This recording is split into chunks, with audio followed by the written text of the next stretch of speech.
You have just heard the mooing of African buffaloes, sometimes referred to as the Black Death, the subject of this episode of Our Wild World.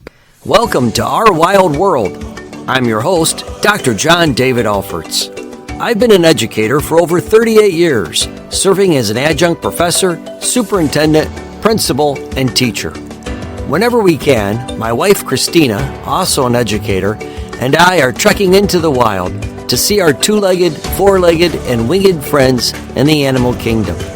Together we've been entertained by a mountain gorilla in the impenetrable forest as she played on the stomach of her napping silverback dad. We've been startled by the thunderous roaring of two aggressive hippos in the Okavango Delta as they fought behind our tents, shaking the ground as they did so. We've had a curious African lion lie down outside our tent as she played with our tent bag. While hiking in the bush at Lake Tanganyika, I've come within 75 yards of an elephant family drinking from a stream. At Meru National Park in Kenya, Christina and I came eye to eye with a black mamba who lifted herself up just 12 feet from us, warning us that she was about to strike. After all my time in the bush, I have a story or two to tell. So it makes sense that I'm combining my passion for teaching with my passion for wildlife to launch Our Wild World, introducing listeners to, as the Lakota would say, Bitakuye Oyasin, or all our relations in the animal world. Each episode is meticulously researched and includes my first-hand observations from the bush. I think you'll find it's a podcast like no other. As you listen, be sure to check out our sister social media pages on Facebook, Instagram, X, and Blue Sky for photos and videos that Christina and I have taken of the wildlife featured in each podcast episode. And now, let's begin. In this podcast, we will learn about African buffalo, a formidable animal with a well-deserved reputation for being grumpy and unpredictable. We will introduce the different species of buffalo, their social organization, behavior, range, physical attributes, and their current status in the wild. African buffalo can still be seen in large herds, numbering into the hundreds, and during the wildebeest migration in the Serengeti, even into the thousands. Their dark figures paint a majestic picture on the horizons of the savanna. There are actually 4 distinct subspecies of buffalo in Africa, with the Cape buffalo the most common. The Cape buffalo, forest buffalo, West African savanna buffalo, and the Central African savanna buffalo. Because they can survive in all types of grassland habitat, as long as water is within 12 miles or 20 kilometers, African buffalo have a wide range in Africa. They can be found in the following countries: Southwest Ethiopia, Kenya, Uganda, Rwanda, Tanzania, Zambia, Malawi, Angola, Mozambique, Swaziland, South Africa, Guinea, Sierra Leone, Liberia, Ivory Coast, Ghana, Benin, and the southern part of Burkina Faso. While the African buffalo and North American buffalo are both mammals within the Bovidae family, the two are not all that closely related. Buffalo in North America, more correctly termed bison, are a closer relative to the African wildebeest than African buffalo. African buffalo are more closely related to Asian water buffalo. Bison have a beard, buffalo do not. Herd size varies. Because they are non-territorial, buffaloes can live in very large herds. African buffaloes can be found in groups from 50 to 500, but during the wildebeest migration in the Serengeti, their numbers may soar to the thousands. Like all herbivores, buffaloes subscribe to the idea of safety in numbers. Herd size protects individuals from the ever-present predators, which include lions, hyenas, wild dogs, and even leopards. The majority of herd members are generally females, and their calves, as males, often prefer to go off on their own in bachelor groups. As a result, herds are often led by an experienced female. Young males from 4 to 7 will often band together, while older males, 12 and over, seem to prefer grouping together. Buffalo may live an average of 11 to 22 years in the wild. Very old buffalo males will often go off on their own, perhaps because of their age and the vulnerability that being alone presents. These buffalo are often the most feared because they can be unpredictably aggressive. The nicknames given to African buffalo reflect their formidable strength, short temper, and unpredictability. The Black Death, the Widowmaker, and the Mafia of the bush. Some pygmy groups in Cameroon avoid buffalo because of a commonly held belief that they are inhabited by powerful evil spirits. Buffalo can run up to 35 miles per hour or 56 kilometers per hour, and they weigh an average of 660 to 1,840 pounds, or 300 to 835 kilograms. A large buffalo can weigh as much as a compact automobile. With their curved horns and powerful bodies, which can reach 7 feet in length from tip to tail, buffalo can easily trample or gore the unfortunate human that has incurred their wrath. It is estimated that about 200 people are killed every year throughout Africa in buffalo encounters. As such, they are responsible for more human deaths than lions. However, that's still an extremely small number, considering how many buffalo still roam the continent. A number of those killed are trophy hunters who seek out buffalo precisely because of their dangerous reputation. Occasionally, a buffalo will advertise its aggression. A buffalo that approaches with its head level or raised and chin pulled in is displaying its aggression. Often, the buffalo may also kneel and toss dirt with its horns. Sometimes, the buffalo will grunt and even growl. Time to beware. At 68.25 square kilometers, or 26 square miles, Hell's Gate National Park near Lake Naivasha is one of Kenya's smaller national parks, but its unique gorge and extinct volcanoes, as well as its diverse wildlife, make it well worth visiting. It was actually thought to be the setting for Disney's The Lion King. Because there are no predators besides hyenas within the park, visitors are allowed to hike or bicycle within it. My wife Chris and I biked to Hell's Gate Gorge from the main entrance. Along the way, we passed African buffalo, zebra herds, gazelle, hartebeest, warthogs, baboons, and giraffe. Seeing such magnificent animals on a bicycle is really exciting. It definitely makes you feel closer to the wildlife. On our bike trip, we passed by a herd of African buffalo who were grazing on either side of the dirt road. Buffalo can be unpredictable. We definitely kept our eyes on each other. When I stopped to take a picture of the carcass of a buffalo that had been picked clean by hyenas, I noticed one buffalo who looked less than happy with me. Time to move on. While camping in the Serengeti in 2018, we had a buffalo who took up occupancy just outside the toilet house. He wasn't budging. We carefully went around the toilet house to get to the door. We didn't want to irritate the buffalo, but we did have to use the facilities. It was an unfortunate place for the buffalo to decide to reside.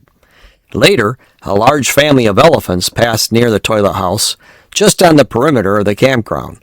We preferred seeing them at the toilet house, good-natured as they are, rather than the buffalo. The buffalo's horns are separated by a hard shield, often referred to as a boss. Biologists can use the horns to determine both the age and gender of a buffalo. Buffalo use the horns to defend themselves from predators, as well as from rivals during mating. Dominant males earn the right to mate with females, who are only in estrus for 2 to 3 days, about every 21 days. The direction of the horns varies between the subspecies.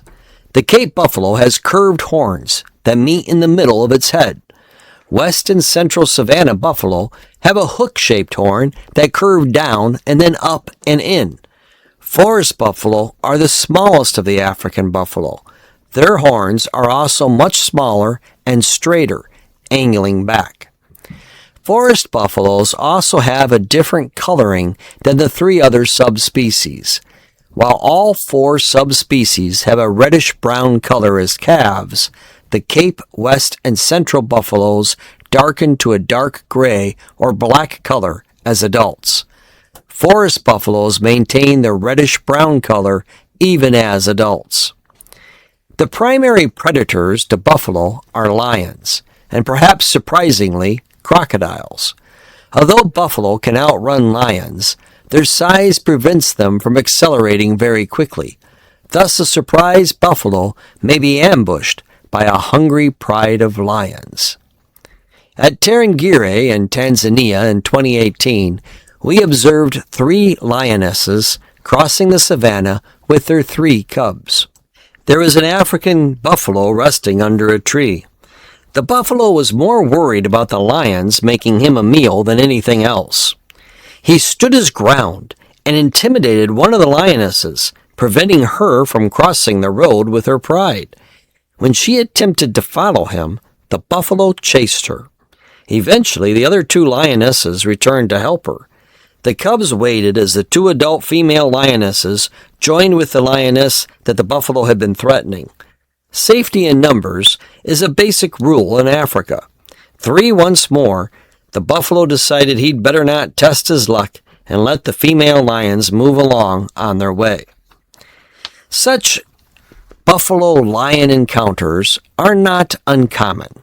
In Kenya's Meru National Park in 2022, a true jewel of a park with few tourists, we saw 3 lions once again chased off, but this time by a herd of buffalo. The buffalo didn't want any part of these lions.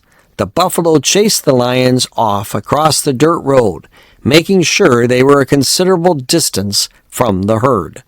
Buffalo really do watch out for each other. As these instances reveal, it can be risky business for lions to go after buffalo. Lions who attack a buffalo near the herd will incur the wrath of the entire herd. The buffalo herd will mob the lion, and they may trample or gore the lion to death. Thus, lions are more likely to strike an old male buffalo since they often go off on their own, leading relatively solitary lives. African folklore recognizes the history between these 2 age-old adversaries with the story of how the selfish buffalo finally met his match. In the beginning, the buffalo used to hunt and eat meat, and was the king of the bush. All the other animals, including the lion, feared the buffalo. One day, Lion was sleeping under a tree when Buffalo walked past. Buffalo was just about to charge Lion when Lion awoke and begged for mercy. "Please do not kill me," said Lion. "If you save my life, I will forever be indebted to you." Buffalo was quite a lazy animal, and he could see a way to use Lion. "Fine," said Buffalo. "Every day you must catch me something to eat. Today I would like a tasty young impala." So Lion went off and killed a young impala and brought it back to Buffalo, who devoured it hungrily. The next day, Buffalo ordered Lion to kill a zebra. Again, Lion went off and found a zebra and watched the buffalo eat the kill. Every day, Buffalo ordered Lion to catch something. Soon, Buffalo's appetite began to grow, and he wanted more and more food, so Lion was kept very busy. Because Lion was out hunting for buffalo all day, Lion's family were growing very hungry and weak. Lion was very worried, and one day asked Buffalo to let him go and hunt for food for his own family instead. Buffalo was annoyed. "No, you can't," he replied. "You are indebted to me. Now go off, and today I want you to kill one of every animal in the bush for me." Lion was angry at the selfish, greedy buffalo. "If that is your wish, then I will kill one of every animal, but starting with you." Lion killed Buffalo, and his family feasted for days on the fat carcass. To this day, buffalo have never eaten meat again, and also live in herds so they can protect each other from the hungry lion and his family. Although they are quiet for the most part, buffalo do communicate with a variety of vocal calls. In mating seasons, they grunt and emit hoarse bellows to show their interest. A calf in danger will bellow mournfully, bringing herd members running at a gallop to defend it. Buffalo may give a low-pitched 2 to 4 second call repeatedly every 3 to 6 seconds as a signal to the herd to start moving. A long "moo" call may be made before or during the herd's move towards water. Bellows, grunts, honks, and croaks may be used to keep the herd moving in the right direction and to indicate that all is well. Buffaloes spend about 5 to 11 hours a day grazing on grass, feeding both night and day. After grazing, they chew their cud to gain additional nutrients from it. Buffalo also must drink daily, and they'll travel up to 12 miles or 20 kilometers for water. In very dry seasons, they may travel up to 17 miles or 27 kilometers daily for water. To cool off, as well as to provide further protection from ticks and other parasites, buffaloes may frequently be seen wallowing in the mud until their skin is covered by thick mud. Mothers needn't worry, though, about buffaloes playing in the mud. They are excellent swimmers if they want to clean up. At rest, buffalo will often lie down, touching each other's back to back, supporting their chin on another buffalo's side. Buffaloes are not territorial, and they're highly social within their herds. Buffaloes will greet each other with nose-to-nose contact. Buffalo also engage in social grooming, with partners taking turns, though lesser-ranking buffalo often initiate the grooming with higher-ranking buffalo. When a female reaches the age of 4 or 5, she will begin having calves about once every 2 years.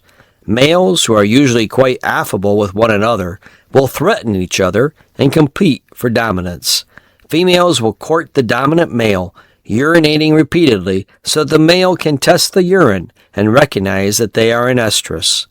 The male may also groom the female, licking her and resting his chin on her rump. The female will stand still, her tail raised, letting the male know that she is ready to be mounted. The gestation period of a female buffalo is about the same as humans, 9 months. Females do all the parenting, with males showing no interest in their offspring. The calves are totally dependent on their mothers for about their first year and a half. They nurse for up to 1 year. Female buffalo give birth to 1 calf at a time. Although calves are able to stand within 10 minutes of birth, they aren't able to keep up with a herd for several weeks. If the herd moves on, the mother may have to go into hiding for a time with her calf until the calf is able to keep up with the herd. The bond between a mother and her calf remains strong for approximately 2 years. Mothers and their calves frequently socially lick each other, with mutual grooming strengthening their bond. When separated, mothers will make a croaking call to their calf, which answers in a higher-pitched call. Once the mother has her next calf, she will aggressively ward off her last offspring so that she can focus on her newborn. Play is an important part of buffalo adolescence, with young buffalo frequently running and chasing each other and playfully sparring. Herd members cooperate well with each other and will come to the defense of any calf or adult member who sends distress calls. Like elephants, buffaloes will form a protective circle around calves or weaker members when they are threatened. Buffalo have a symbiotic relationship with oxpeckers, known in Swahili as the rhino's guard, similar to the relationship that oxpeckers have with rhinos. The bird frequently rides in the back of the buffalo, eating fleas, parasites, and lice that would otherwise infect or irritate the buffalo's skin. Like rhinos, buffaloes have poor vision. Buffaloes have the added disadvantage of having poor hearing as well. The oxpecker helps alert the buffalo to impending danger by letting out a loud screech, putting the buffalo on the defensive. The symbiotic relationship between the two species is the stuff of African folklore. Kai Tuomi wrote The Tale of the Oxpecker and the Buffalo. In the old days, Oxpecker had a bright yellow bill. He lived in a little hut in a patch of long grass. Each day he would sweep his hut before setting off into the grass to catch his favorite food. At night he would climb into his nest bed, his belly full of green grasshoppers, flies, and wriggly worms. If anyone came into the patch of long grass, Oxpecker would fly up and shout at them. He would peck them and make a fuss until they went away. He liked to live alone, and he didn't want to share with anyone. Well, one day, while Oxpecker was out searching for insects, he heard a low rumble, like the sound of thunder rolling in the hills, and something blocked out the sun. "What now?" shrieked Oxpecker, flying up out of the long grass to get a better view. A big black animal with heavy horns was walking through the long grass. "Hello," said Buffalo. "I haven't eaten anything in weeks. This long grass is exactly what I need. May I have some?" "Now, go away!" shouted Oxpecker. "Well, I'll die if I don't eat something. There hasn't been any rain for months. This is the only patch of long grass around here. Won't you let me eat some of it, please?" "Didn't you hear me? Go away!" said Oxpecker, flying around Buffalo's head. "But you don't even eat grass," Buffalo said. And then he tried again.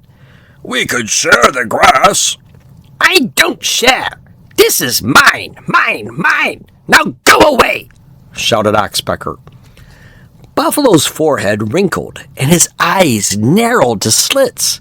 He got so angry that his tail swished back and forth, making a loud clapping sound as it struck the sides of his rump. "Well, if you're going to be rude, then I'm going to eat it anyway. I eat grass. That's what I do. And I'm hungry. So here I go, you rude little bird," shouted Buffalo, about to chomp on some grass. "You wouldn't dare!" shrieked Oxpecker. "How are you going to stop me? Look at how big I am. And because you're being so rude, I've decided that I'm going to eat and eat and eat until I'm full." And with a loud munch, crunch, Buffalo started to eat. This made Oxpecker so angry that the end of his beak turned bright red. Oxpecker flew around Buffalo's head, shouting and shrieking and whooping, but Buffalo just kept on eating. Soon all the long, tall grass was gone. To make matters worse, Buffalo put his big hoof right through the roof of Oxpecker's hut. Oxpecker flew up onto Buffalo's back and started pecking away at his skin. "That's not going to work," shouted Buffalo. "My skin is thick. Even Lion has tried to bite me with his sharp teeth, and I got away. You are too small, Oxpecker, and you deserved what you got. I was willing to share." "Well, that's it then," said Oxpecker, growing suddenly quiet. "I was only angry and rude because that was my home. Now I have no home and no food. All those delicious green grasshoppers, flies, and wriggly worms that lived in the long, tall grass, they're gone. Everything's gone." Buffalo looked back at Oxpecker, who was crying, and then to the bare patch of earth and the broken hut. "Well, I'm sorry I destroyed your home, but maybe I can make it up to you. I have a problem with these insects, you see. I mean, just take a look at my back. There are always far too many insects hanging on and crawling all over me. You could eat them, and it would be really nice to have someone finally get rid of them for me." Oxpecker looked up and down Buffalo's body, and he noticed all the insects clinging to Buffalo's skin. The bird's tummy rumbled, but the thought of doing Buffalo a favor after everything he had done made Oxpecker angrier and angrier. His yellow bill grew redder and redder. "First you eat all my lovely grass. Then you wrecked my house. You actually put your big hoof right through the roof. Now you want me to eat all these insects as a favor?" He walked up and down Buffalo's back, pecking at the insects as he talked. "You really are the worst, Buffalo. As if I would help you," he said with his little mouth full of insects. Buffalo simply shrugged and walked off with Oxpecker riding on his back, shouting and eating insects. And they're still at it to this very day. Oxpecker never did forgive Buffalo, and his yellow beak stayed red forever. The sight and hearing of buffaloes are both rather poor, but their scent is well developed. Buffaloes also seem to have a relatively difficult time regulating body temperature, which is the reason why they feed mostly at night. African buffalo, across its vast African range, have coexisted with humans for millennium. However, that coexistence is by no means assured today. The International Union for the Conservation of Nature listed African buffalo as near threatened. There are about 400,000 adult buffalo in Africa, according to the IUCN. Their greatest threats are habitat loss and human-buffalo conflict. There are 3 types of human-buffalo conflict: crop raiding, disease transmission to cattle and humans, and direct accidents when encountering humans. African farmers sometimes blame the buffalo for spreading disease to their livestock. That can happen, but buffalo are also susceptible to diseases that livestock carry as well. For example, rinderpest decimated buffalo numbers during the 19th century and was spread by European cattle brought to Africa. Fortunately for African buffalo, they are immune to the sleeping sickness transmitted by tsetse flies that humans as well as many other animals, including livestock, are susceptible to. The African buffalo is therefore an emblem of the coexistence between humans and nature in Africa, according to the book Ecology and Management of the African Buffalo. It is feared and respected, hated and loved, hunted, eaten, and protected. The bush cow that never accepted to be domesticated. The wild cattle made in Africa still resists human domination and fascinates many. For thousands of years, indigenous people have regarded animals as our brethren, our relations. The indigenous southern African Shona, Shangaan, Sotha, and Vinda tribes view the buffalo as sacred and are not allowed to eat or touch the animal. Indigenous people the world over have long understood that all living things have spirit and are capable of teaching us if we only watch and listen and allow ourselves to feel connected with them. Because indigenous people never stopped coexisting with animals, they look to them for messages about behavior, collaboration, social relations, and morality. African buffalo remind us of the importance of teamwork. We gain strength from our friends and our family. They assure us that with the strength and perseverance, we can achieve whatever we seek to accomplish. Buffalo teach us to be extremely protective of our family. If we behave like buffalo, we will be determined to reach our goals, though some may call our determination stubbornness. Buffalo teach us to be confident in ourselves and remind us that others will give us respect when we display that confidence. Buffalo teach us to be resilient as we face life's challenges. If you are so moved and are able, then I encourage you to donate to the Wildlife Conservation Network, an umbrella organization which has many partner groups supporting wildlife in Africa, or to the African Wildlife Foundation. This concludes our episode. Please be sure to check out our sister Facebook, Instagram, Blue Sky, or X pages for accompanying pictures my wife and I have taken in Africa. If you enjoyed this podcast, please be sure to like it, follow it, and leave us a review. Be sure to tell your friends. New episodes are released every 2 weeks on Tuesdays. Please join me again for Our Wild World.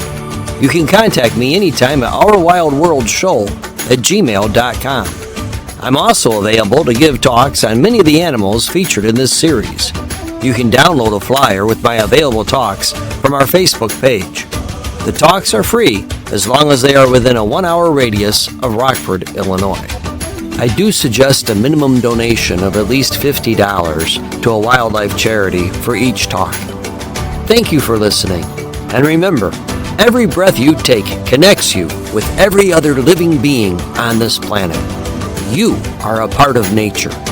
Love it, protect it, and nature will never disappoint you, strengthening and healing you in return.